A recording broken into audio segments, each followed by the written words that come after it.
महाराष्ट्राचा। नमस्कार, मी सुद्धा संध्या लाईव्ह मध्ये आपल्या सगळ्यांचं स्वागत। भारतरत्न डॉक्टर बाबासाहेब आंबेडकर यांनी समाजातील सर्व घटकांना न्याय देण्याचे ऐतिहासिक कार्य केले असून त्यांचे विचार आजही सर्वांसाठी प्रेरणादायी आहेत, असे प्रतिपादन आमदार बाबाजी काळे यांनी अभिवादनाप्रसंगी केले। राजगुरुनगर येथे भारतरत्न डॉक्टर बाबासाहेब आंबेडकर यांच्या 135व्या जयंतीनिमित्त विविध मान्यवरांकडून त्यांच्या पुतळ्यास पुष्पहार अर्पण करून अभिवादन करण्यात आले। यावेळी आमदार बाबाजी काळे, माजी आमदार दिलीप मोहिते, प्रांताधिकारी अनिल दौंडे, तहसीलदार प्रशांत भीमशक्तीचे जिल्हाध्यक्ष विजय डोळस, राष्ट्रवादी काँग्रेसचे तालुकाध्यक्ष कैलास सांडभोर, भीमाशंकर देवस्थानचे अध्यक्ष सुरेश कौदरे, प्राचार्य संध्या कांबळे, व्यवस्थापकीय अधिकारी कैलास पाचारने, माजी सरपंच शांताराम घुमटकर, नगरसेवक मित्रसेन डोंगरे, वैभव घुमटकर आदी उपस्थित होते। तसेच डॉक्टर बाबासाहेब आंबेडकर विचार संवर्धन समितीचे अध्यक्ष अशोक कडलक, विद्याधर साळवे, विजय घेगडमल, संतोष डोळस, पी.के. पवार, कैलास केदारी यांनी उपस्थितांचं स्वागत केले। सर्व बांधव, समाज बांधव, खेड तालुक्यातील नागरिक, महिला भगिनी, प्रशासकीय अधिकारी, सर्व पदाधिकारी आज सकाळपासून बाबासाहेबांचं दर्शन घेण्यासाठी आणि आदरांजली व्यक्त करण्यासाठी आपण सर्वजण या ठिकाणी येत आहात। खऱ्या अर्थानं डॉक्टर बाबासाहेब आंबेडकर यांच्या संविधानावर चालणारा आपला भारत देश आहे आणि या भारत देशाचे आपण सर्वजण नागरिक आहोत, याचा आपण सर्वांना अभिमान आहे की ज्या गोष्टीची भीती प्रत्येकजण आपण म्हणत असतो की काय बाबासाहेब लागून गेला का, तर या ठिकाणी मोठ्या पदावर असणाऱ्या लोकांची सुद्धा भीती लोकांना राहिली नाही। परंतु आज बाबासाहेब आपल्यात नाही आहेत तरी सुद्धा त्यांची आदरयुक्त भीती या ठिकाणी संविधानाच्या माध्यमातून या प्रत्येक ज्येष्ठ अधिकारी असेल, सर्वोच्च अधिकाऱ्यापासून तर खालच्या सर्व सेवकापर्यंत आणि सर्वोच्च पदाधिकाऱ्यापासून तर खालच्या पदाधिकाऱ्यापर्यंत प्रत्येक अधिकाऱ्याला, पदाधिकाऱ्याला, नागरिकांना या ठिकाणी असते आणि त्यामुळं एक आदर्श व्यक्तिमत्व आपल्या भारत देशात घडून गेलं।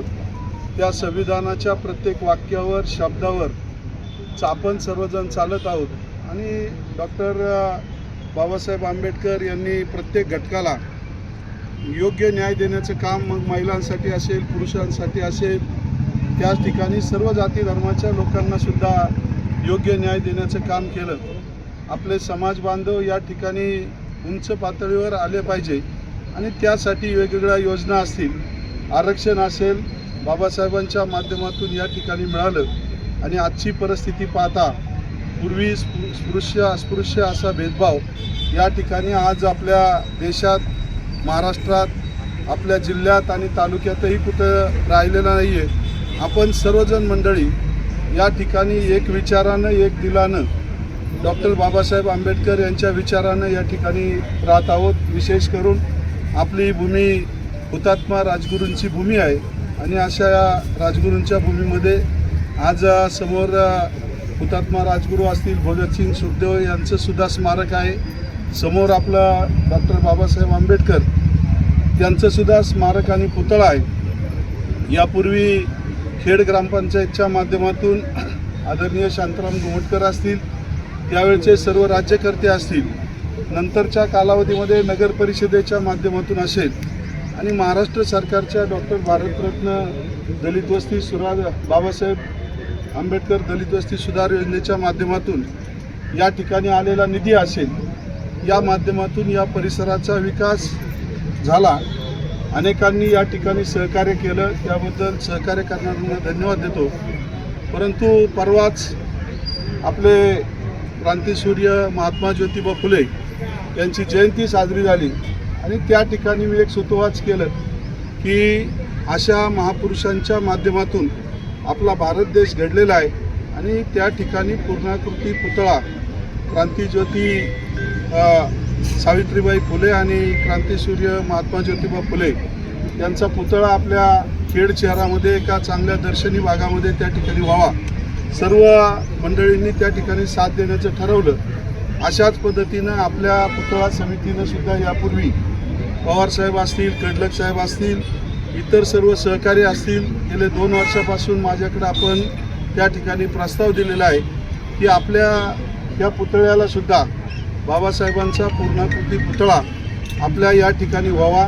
मी आज या ठिकाणी आपणाला सांगू इच्छितो की आपल्या सर्वांच्या सहकार्यानं एक आदर्श बाबासाहेबांचा पुतळा आपण या ठिकाणी उभा करू आणि त्यासाठी लागणारं जे योगदान आहे ते सर्वांच्या माध्यमातून जमा करण्याचा आपण प्रयत्न करू. या ठिकाणी असणाऱ्या आणि तालुक्यातील सर्वांना माझी विनंती आहे की डॉक्टर बाबासाहेब आंबेडकर यांच्या पुतळ्यासाठी आपण प्रत्येकाने फुलना फुलाची पाकळी म्हणून योगदान द्यावं.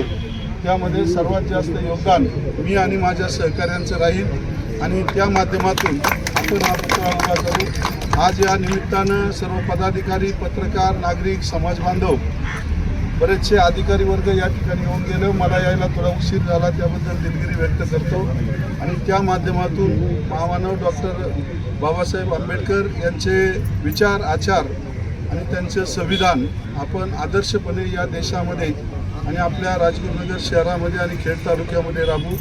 माझ्यासारखा कार्यकर्तासुद्धा विधानसभेचा सदस्य म्हणून आदरणीय डॉक्टर बाबासाहेब आंबेडकर यांचे विचार घेऊन या ठिकाणी सभागृहात असेल, मंत्रालयात असेल, विधान भवनात असेल आणि तालुक्यामध्ये काम करत आहे. त्यामुळं बाबासाहेबांचे आशीर्वाद आपल्या सर्वांबरोबरच आहेत. त्यांना आपल्या खेड तालुक्याच्या जनतेच्या वतीनं अभिवादन करतो आणि थांबतो. रामकृष्ण हरी, जय भीम. संध्या लाईव्हसाठी प्रतिनिधी नाजिम इनामदार, राजगुरुनगर. ताज्या आणि महत्त्वपूर्ण बातम्या पाहण्यासाठी आजच आमच्या संध्या लाईव्ह न्यूज चॅनलला यूट्यूबवर सबस्क्राईब करा आणि बेल आयकॉन प्रेस करा.